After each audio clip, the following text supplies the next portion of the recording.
Hi hello ಎಲ್ಲರಿಗೂ ನಮಸ್ಕಾರ. ನೀವು ನೋಡ್ತಾ ಇದ್ದೀರಾ SATS SAT solution YouTube Kannada channel. ಆತ್ಮೀಯ ಮುಖ್ಯ ಶಿಕ್ಷಕ ಬಂಧುಗಳೇ, ಬನ್ನಿ ಇವತ್ತಿನ ಒಂದು ವಿಡಿಯೋದಲ್ಲಿ ನಾನು UDES ಪ್ಲಸ್ ಸ್ಟೂಡೆಂಟ್ ಮಾಡ್ಯೂಲಲ್ಲಿ 1ನೇ ತರಗತಿಯ ಮಕ್ಕಳನ್ನು ಆ್ಯಡ್ ಮಾಡೋದಕ್ಕೆ ಅವಕಾಶವನ್ನು ಕೊಟ್ಟಿದ್ದಾರೆ. ಸೊ ಬನ್ನಿ ಆ ಒಂದು ಮಾಹಿತಿಯನ್ನು ಇವತ್ತಿನ ಒಂದು ವಿಡಿಯೋದಲ್ಲಿ ನಾನು ನಿಮಗೆ ಹಂಚ್ಕೋತೇನೆ. ಸೊ ಬನ್ನಿ ವಿಡಿಯೋ ಶುರು ಮಾಡೋ ಮೊದಲು ನೀವೇನಾದರೂ ಮೊದಲ ಬಾರಿಗೆ ನನ್ನ ಯೂಟ್ಯೂಬ್ ಚಾನಲ್ ನೋಡ್ತಾ ಇದ್ದರೆ MHRDಯ ಪ್ರತಿಯೊಂದು ಅಪ್ಡೇಟ್ಗೆ ನಮ್ಮ SATS SAT solution YouTube Kannada ಚಾನಲ್ಗೆ ಸಬ್ಸ್ಕ್ರೈಬ್ ಮಾಡಿಕೊಂಡು ಅಪ್ಡೇಟ್ ಪಡಿತಾ ಇರಿ. ಹಾಗೆ ಒಂದು ಲೈಕ್ ಕೊಡೋದನ್ನು ಮರಿಬೇಡಿ. ಸೊ ಬನ್ನಿ ಹಾಗಾದರೆ ವಿಡಿಯೋ ಶುರು ಮಾಡೋಣ. ಓಕೆ, ನಿಮ್ಮ ಮೊಬೈಲಲ್ಲಿ ಯಾವುದಾದ್ರೂ ಒಂದು ಬ್ರೌಸರ್ನ ಓಪನ್ ಮಾಡಿಬಿಟ್ಟು UDES ಪ್ಲಸ್ STMS ಅಂತ ಹೊಡೆದ್ರೆ ಈ ರೀತಿ ಒಂದು ಪೇಜ್ ಓಪನ್ ಆಗುತ್ತೆ. ಸೊ ಇಲ್ಲಿ ನಮ್ಮ ಸ್ಟೇಟನ್ನು ಸೆಲೆಕ್ಟ್ ಮಾಡ್ಕೊಳ್ಳಿ.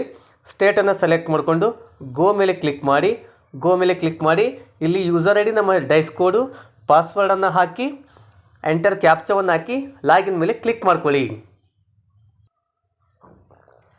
ಸೊ ಈ ರೀತಿ ಸ್ಟೂಡೆಂಟ್ ಮಾಡೆಲ್ ಓಪನ್ ಆಗುತ್ತಲ್ವ, ಇಲ್ಲಿ ಕರೆಂಟ್ ಅಕಾಡೆಮಿಕ್ ಇಯರ್ 24-25 ಇದೆಲ್ಲ ಅದ್ರ ಮೇಲೆ ಕ್ಲಿಕ್ ಮಾಡ್ಕೊಳ್ಳಿ. ಸೊ ಅದ್ರ ಮೇಲೆ ಕ್ಲಿಕ್ ಮಾಡಿ ನಂತರ ಇದನ್ನು ಕ್ಲೋಸ್ ಮಾಡಿ ಆದಮೇಲೆ ಇಲ್ಲಿಗೆ ನಿಮ್ಮ ಒಂದು ಸ್ಕೂಲ್ ಡ್ಯಾಶ್ ಬೋರ್ಡು ಇಲ್ಲಿ ಡಿಸ್ಪ್ಲೇ ಆಗುತ್ತೆ.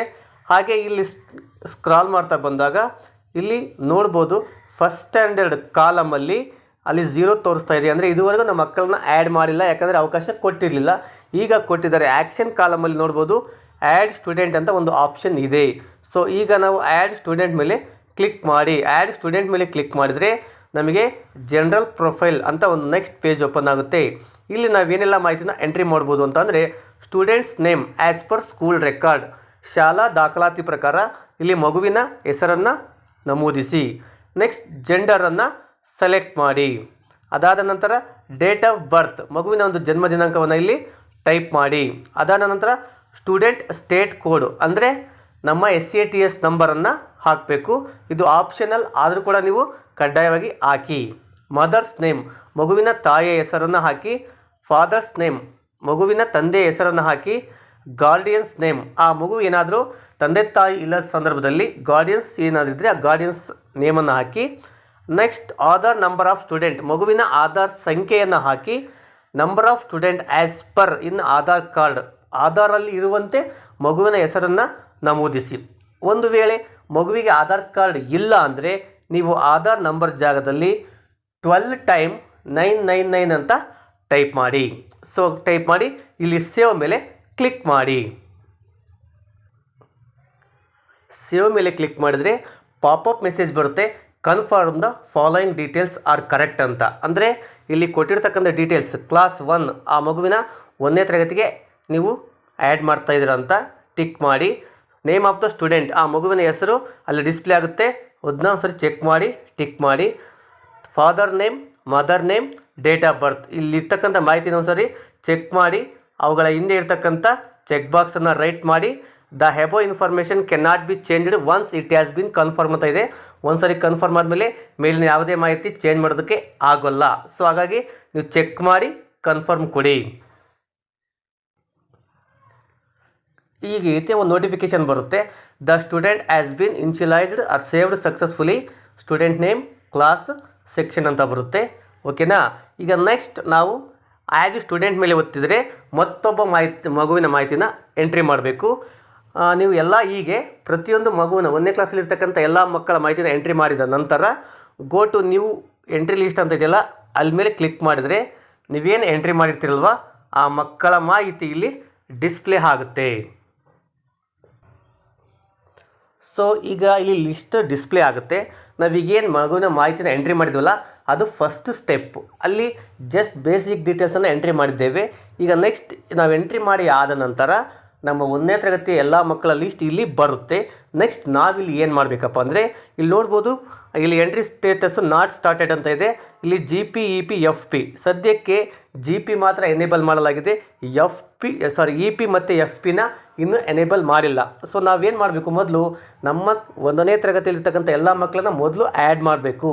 ಆ್ಯಡ್ ಮಾಡಿ ಆದಮೇಲೆ ಈ ರೀತಿ ಲೀಸ್ಟನ್ನು ನಾವು ಚೆಕ್ ಮಾಡ್ಕೋಬೇಕು. ಈ ಲೀಸ್ಟಲ್ಲಿ ನೆಕ್ಸ್ಟ್ ಸ್ಟೆಪ್ಪಲ್ಲಿ ಏನು ಮಾಡಬೇಕು, ಈ GP ಅಂತ ಇರ್ತಲ್ವ ಆ GPನ ನಾವು GP ಮಾತ್ರ ಸದ್ಯಕ್ಕೆ ಕಂಪ್ಲೀಟ್ ಮಾಡ್ಕೋಬೋದು. ಯಾವ ರೀತಿ ಅಂದರೆ ಈಗ 1ನೇ ಕ್ಲಾಸ್ ಮಕ್ಕಳನ್ನ ಆ್ಯಡ್ ಮಾಡ್ತಿರಲ್ವ ಆ ಮಕ್ಕಳ ಲಿಸ್ಟ್ ಈ ರೀತಿ ಬರುತ್ತಲ್ವ, ಆ ಫಾರಮ್ ಸ್ಟೇಟಸ್ GP ಮೇಲೆ ಕ್ಲಿಕ್ ಮಾಡಿ. GP ಮೇಲೆ ಕ್ಲಿಕ್ ಮಾಡಿ ಆದ ನಂತರ ನೆಕ್ಸ್ಟ್ ಇಲ್ಲಿ ಏನು ಮಾಡಿ ಅಂದರೆ ಉಳಿದ ಮಾಹಿತಿಯನ್ನು, ಈಗ ನಾವು ಕಾಂಟ್ಯಾಕ್ಟ್ ಡೀಟೇಲ್ಸನ್ನು ಎಂಟ್ರಿ ಮಾಡ್ತಾ ಹೋಗಬೇಕು. ಮಗುವಿನ ಕಾಂಟ್ಯಾಕ್ಟ್ ಡೀಟೇಲ್ಸ್ ಮತ್ತು ಉಳಿದ ಮಾಹಿತಿನ ಇಲ್ಲಿ ನಾವು ಅಪ್ಡೇಟ್ ಮಾಡ್ತಾ ಹೋಗಬೇಕು. ಇಲ್ಲಿ ಏನಿದೆ ಉಳಿದ ಮಾಹಿತಿ, ಅಡ್ರೆಸ್ ಅಂತ ಇದೆ, ಮಗುವಿನ ಒಂದು ವಿಳಾಸವನ್ನು ಹಾಕಿ, ಇಲ್ಲಿ ಪಿನ್ ಕೋಡ್, ಮಗುವಿನ ವಿಳಾಸ ಇರ್ತಕ್ಕಂಥ ಪಿನ್ ಕೋಡನ್ನು ಹಾಕಿ, ಮೊಬೈಲ್ ನಂಬರ್ ಆಫ್ ಗಾರ್ಡಿಯನ್, ಆ ಮಗುವಿನ ಪೇರೆಂಟ್ಸ್ ಮೊಬೈಲ್ ನಂಬರ್ ಹಾಕಬೇಕು. ಆಲ್ಟರ್ನೇಟಿವ್ ಮೊಬೈಲ್ ನಂಬರ್ ಏನಾದರೂ ಇದ್ದರೆ ಹಾಕಿ. ನೆಕ್ಸ್ಟ್ ಕಾಂಟ್ಯಾಕ್ಟ್ ಮೇಲ್ ID, ಅವರ ಮೇಲ್ ID ಪೇರೆಂಟ್ಸ್ ಆಯಿತು, ಸ್ಟೂಡೆಂಟ್ ಆಯಿತು, ಗಾರ್ಡಿಯನ್ಸ್ ಆಯಿತು, ಇದ್ದರೆ ಹಾಕಿ, ಇಲ್ಲಾಂದ್ರೆ ಏನು ತೊಂದರೆ ಇಲ್ಲ. ನೆಕ್ಸ್ಟು ಅದಾದಮೇಲೆ ಅಡಿಷನಲ್ ಡೀಟೇಲ್ಸ್ ಅಂತ ಇದೆ. ಅಡಿಷನಲ್ ಡೀಟೇಲ್ಸಲ್ಲಿ mother tongue of the student, ಮಗುವಿನ ಒಂದು ಮದರ್ ಟಂಗನ್ನು ನೀವು ಡ್ರಾಪ್ ಬಾಕ್ಸ್ ಇಲ್ಲಿ ಡೌನ್ ಆರಾಮರ್ ಕ್ಲಿಕ್ ಮಾಡಿದ್ರೆ ಅಲ್ಲಿ ಬರುತ್ತೆ. ನೀವೇನು ಮಾಡಿ ಆ ಮಗುವಿನ ಒಂದು ಮದರ್ ಟಂಗನ್ನು ನೀವು ಇಲ್ಲಿ ಚೆಕ್ ಮಾಡಿ ಅದನ್ನ ಎಂಟ್ರಿ ಮಾಡಿ. Social category of the student, ಮಗು ಯಾವ ಒಂದು ಸೋಷಿಯಲ್ ಕ್ಯಾಟಗರಿಗೆ ಬರುತ್ತೆ ಅನ್ನೋದನ್ನು ಹಾಕಿ. ಮೈನಾರಿಟಿ ಗ್ರೂಪ್ ಏನಾದರೂ ಬಂದರೆ ಎಸ್ ಅಂತ ಇದು ಸೆಲೆಕ್ಟ್ ಮಾಡ್ಕೊಳ್ಳಿ, ಇಲ್ಲಾಂದರೆ NA ಅಂತ ಹಾಕಿ. ನೆಕ್ಸ್ಟ್ ವೆದರ್ BPL ಬೆನಿಫಿಷರಿ, ಆ ಮಗು ಏನಾದರೂ BPL ಬೆನಿಫಿಷರಿ ಅಂತ ಕೇಳುತ್ತೆ, ಇವು ಇದ್ದರೆ ಎಸ್ ಹಾಕಿ, ಇಲ್ಲಾಂದರೆ ನೋ ಅಂತ ಹಾಕಿ. ವೆದರ್ ಅಂತ್ಯೋದಯ ಆರ್ ಅನ್ನ ಯೋಜನಾ ಅಂತ ಇದೆ, ಇದ್ದರೆ ಎಸ್ ಹಾಕಿ, ಇಲ್ಲಾಂದರೆ ನೋ ಹಾಕಿ. Whether belongs to EVS or disadvantage group ಅಂತ ಇದೆ, ಆ ಮಗು EVS ಎಕಾನಮಿಕಲಿ ವೀಕರ್ ಸೆಕ್ಷನ್ಗೆ ಏನಾದರೂ ಬಂದರೆ ಎಸ್ ಅಂತ ಹಾಕಿಲ್ಲ ಅಂದರೆ ನೋ ಅಂತ ಹಾಕಿ. ವೆದರ್ CWSN, ಆ ಮಗು ಏನಾದರೂ CWSN ಆಗಿದ್ದರೆ ಎಸ್ ಅಂತ ಹಾಕಿ. ಎಸ್ ಅಂತ ಹಾಕಿದರೆ ಇಲ್ಲೇನಾಗುತ್ತೆ, ಆ ಇಂಪೈರ್ಮೆಂಟ್ ಏನಾದರೂ ಇದ್ದರೆ ಅವು ಯಾವ್ಯಾವ ಡಿಸ್ಪ್ಲೇ ಆಗುತ್ತೆ, ಅದರಲ್ಲಿ ನೀವು ಸೆಲೆಕ್ಟ್ ಮಾಡಬೇಕಾಗುತ್ತೆ. ಯಾವುದೂ ಇಲ್ಲ ಅಂದರೆ ನೋ ಅಂತ ಹಾಕಿ. ನೆಕ್ಸ್ಟು ಡಿಸೆಬಿಲಿಟಿ ಪರ್ಸೆಂಟೇಜ್, ಇದೇನಾದರೂ 4.1.17 ಐತಲ್ವಾ, ಎಸ್ ಹಾಕಿ. ನೀವು ಡಿಸೆಬಿಲಿಟಿ ಸೆಲೆಕ್ಟ್ ಮಾಡಿದರೆ ಅದರ ಪರ್ಸೆಂಟೇಜನ್ನು ಹಾಕಬೇಕಾಗುತ್ತೆ. ಅದು ನೋ ಅಂತ ಇದ್ದರೆ ಅವೆರಡು ಆಟೋಮೆಟಿಕಾಗಿ ಫ್ರೀಸ್ ಆಗಿರುತ್ತೆ. Whether student is Indian national ಅಂತ ಇದೆ, ಎಸ್ ಅಂತ ಹಾಕಿ. Is the student identifies out of school child ಅಂತ ಇದೆ, ಈ ಯಾವ್ದಾದ್ರು ಔಟ್ ಆಫ್ ಸ್ಕೂಲ್ ಚೈಲ್ಡ್ ನೀವು ಎಂಟ್ರಿ ಮಾಡ್ಕೊಂಡಿದ್ರೆ ಹಾಕಿಲ್ಲ ಅಂದರೆ ನೋ ಅಂತ ಹಾಕಿ.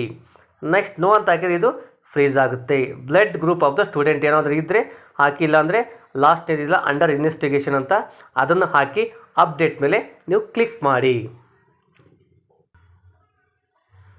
ನೋಡಿ, ಇಲ್ಲಿ ಅಡ್ರೆಸ್ಸನ್ನು ನೀವು ಎಂಟ್ರಿ ಮಾಡುವ ಸಂದರ್ಭದಲ್ಲಿ ನೀವು ಆ ಪದಗಳ ಮಧ್ಯೆ ಡಬಲ್ ಸ್ಪೇಸ್ ಕೊಡೋಂಗಿಲ್ಲ, ಸರಿನಾ? ಡಬಲ್ ಸ್ಪೇಸ್ ಕೊಟ್ಟರೆ ಅಥವಾ ಏನಾದರೂ ಸಿಂಬಲ್ಸ್ನ ಎಂಟ್ರಿ ಮಾಡಿದರೆ ಅದು ಅಲೋಡ್ ಮಾಡಲ್ಲ, ಓಕೆನಾ? ಹಾಗಾಗಿ ನೀವು ಅಲ್ಲೇನಾದರೂ ಡಬಲ್ ಸ್ಪೇಸ್ ಕೊಟ್ಟಾಗ ಅದು ಈ ರೀತಿ ಎಂಟರ್ ವ್ಯಾಲಿಡ್ ಅಡ್ರೆಸ್ ಅಂತ ತೋರಿಸುತ್ತೆ. ಅಂಥ ಟೈಮಲ್ಲಿ ನೀವು ಒಂದೊಂದು ಸ್ಪೇಸನ್ನು ಕೊಟ್ಟು ಸರಿಯಾಗಿ ಆ ಮಾಹಿತಿನ ಎಂಟ್ರಿ ಮಾಡ್ಕೊಳ್ಳಿ. ಇದೆಲ್ಲವನ್ನು ಎಂಟ್ರಿ ಮಾಡಿಬಿಟ್ಟು ಅಪ್ಡೇಟ್ ಮೇಲೆ ಕ್ಲಿಕ್ ನೋಡಿ. GP ಅಪ್ಡೇಟ್ ಕೊಟ್ಟಾಗ ಈ ರೀತಿ ಒಂದು ನೋಟಿಫಿಕೇಶನ್ ಬರುತ್ತೆ, CWSN value has been changed ಅಂತ. Old CWSN value marked as yes, new CWSN value marked as no. Due to change in CWSN enrolment and facility became incomplete, you have to save them ಅಂತ ಕೇಳ್ತಾ ಇದೆ. Are you sure to continue ಅಂತ ಕೇಳುತ್ತೆ, ಇಲ್ಲಿಗೆ confirm ಕೊಡಿ, ಓಕೆನಾ? Confirm ಕೊಟ್ಟಾಗ ಈ ರೀತಿ ಅದು GP ಅಪ್ಡೇಟ್ ಆಗುತ್ತೆ.